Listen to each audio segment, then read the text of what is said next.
Sweet craving ಆಗ್ತಿದ್ದು sugar ಬೇಡ ಅಂದರೆ 10 ನಿಮಿಷದಲ್ಲಿ ರೆಡಿಯಾಗೋ ಹೆಲ್ದಿ ರಾಗಿ ಉಂಡೆ ಮಾಡೋದು ಹೇಗೆ ಅಂತ ನೋಡೋಣ. ರಾಗಿ ಅಂದರೆ ಕ್ಯಾಲ್ಶಿಯಂ, ಫೈಬರ್ ಪ್ಲಸ್ ಎನರ್ಜಿ ಒಂದೇ ಪ್ಯಾಕ್. ಅದಕ್ಕೆ ರಾಗಿ ಡೈಲಿ ಡಯಟ್ಗೆ ಬೆಸ್ಟ್ ಚಾಯ್ಸ್ ಅಂತ ಹೇಳಬಹುದು. ಹಾಯ್ ಫ್ರೆಂಡ್ಸ್, ಇವತ್ತು ನಾವು ರಾಗಿ ಉಂಡೆ ಮಾಡೋದು ಹೇಗೆ ಅಂತ ನೋಡೋಣ.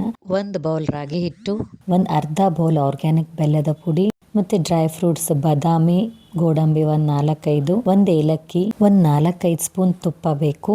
ಫಸ್ಟಿಗೆ ನಾವು ಆರ್ಗ್ಯಾನಿಕ್ ಬೆಲ್ಲ ಮತ್ತು ಡ್ರೈ ಫ್ರೂಟ್ಸನ್ನು ಮಿಕ್ಸಿ ಮಾಡ್ಕೊಂಡು ಬಿಡೋಣ.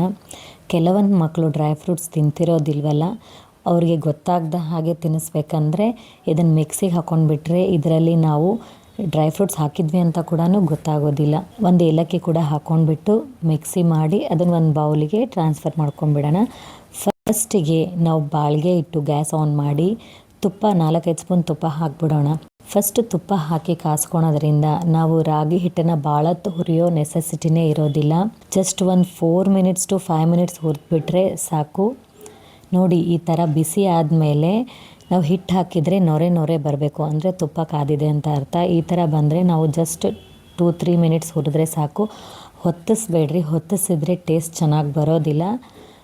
ಹುರಿದ ತಕ್ಷಣ ಅದು ಆಟೋಮೆಟಿಕ್ ತಾನೇ ಸ್ಮೆಲ್ ಬರುತ್ತೆ, ಸ್ವಲ್ಪ ಉದುರಾಗುತ್ತೆ. ಆ ಥರ ಆದ ತಕ್ಷಣ ನೀವು ಗ್ಯಾಸ್ ಆಫ್ ಮಾಡಿಬಿಡಬೇಕು. ರಾಗಿ ಕೂಡ ಸಿರಿಧಾನ್ಯದಲ್ಲಿ ಒಂದು. ರಾಗಿ ತಿನ್ನೋದ್ರಿಂದ ನಮಗೆ ಬೋನ್ ಸ್ಟ್ರಾಂಗ್ ಆಗ್ತವೆ, ಡೈಜೆಷನ್ ಪವರ್ ಇಂಪ್ರೂವ್ ಆಗುತ್ತೆ, ಹೆಮೋಗ್ಲೋಬಿನ್ ಲೆವೆಲ್ ಮೇಂಟೈನ್ ಆಗುತ್ತೆ. ಆರ್ಗ್ಯಾನಿಕ್ ಬೆಲ್ಲ ಬಳಸೋದ್ರಿಂದ ಇದು ಶುಗರ್ ಫ್ರೀ ಸ್ವೀಟ್ ಅಂತಲೇ ಹೇಳಬಹುದು. ಮಕ್ಕಳಿಗೂ ಮತ್ತು ಎಲ್ಲರಿಗೂ ಇಷ್ಟ ಆಗುತ್ತೆ. ಒಂದು ಸರಿ ಟ್ರೈ ಮಾಡಿ ನೋಡಿ, ಟೇಸ್ಟ್ ಭಾಳ ಚೆನ್ನಾಗಿರುತ್ತೆ. ಪೂರ್ತಿ ಇದು ಹುರಿದಿದೆ. ಇವಾಗ ನಾವು ಒಂದು ಪ್ಲೇಟಿಗೆ ಅದನ್ನು ಶಿಫ್ಟ್ ಮಾಡ್ಕೊಳ್ಳೋಣ. ಮಿಕ್ಸಿ ಮಾಡಿಟ್ಟಿರೋ ಅಂಥ ಬೆಲ್ಲದ ಪುಡಿ, ಡ್ರೈ ಫ್ರೂಟ್ಸ್ ಬೆಲ್ಲದ ಪುಡಿನ ಇದಕ್ಕೆ ಕಲಿಸ್ಬಿಟ್ಟು ಗಂಟಿಲ್ಲದಂಗೆ ನೀಟಾಗಿ ಕಲಸಿ. ಅಕಸ್ಮಾತ್ ನಿಮಗೇನಾದರೂ ಸ್ವಲ್ಪ ಇದು ರಾಗಿ ಹಿಟ್ಟಿಗೆ ತುಪ್ಪ ಕಡಿಮೆ ಅನಿಸಿದ್ರೆ ಸ್ವಲ್ಪ ತುಪ್ಪ ಬಿಸಿ ಮಾಡಿ ತುಪ್ಪ ಹಾಕ್ಕೊಂಡ್ಬಿಟ್ಟು ಕಲಸಿ ಉಂಡೆನ ಕಟ್ಟಬಹುದು.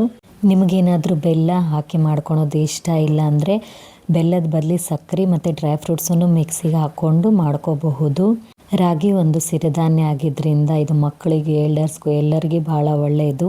ಈ ರೆಸಿಪಿ ನಿಮಗೆ ಇಷ್ಟ ಆಗಿದ್ದರೆ ಲೈಕ್ ಮಾಡಿ, ನನ್ನ ಚಾನಲ್ನ ಸಬ್ಸ್ಕ್ರೈಬ್ ಮಾಡ್ಕೊಳೋದನ್ನು ಮರಿಬೇಡಿ. ಇಷ್ಟು ಹೊತ್ತು ನಿಮ್ಮ ಅಮೂಲ್ಯ ಸಮಯ ಕೊಟ್ಟು ಈ ವಿಡಿಯೋ ನೋಡಿದ್ದಕ್ಕೆ ಧನ್ಯವಾದಗಳು. Thank you.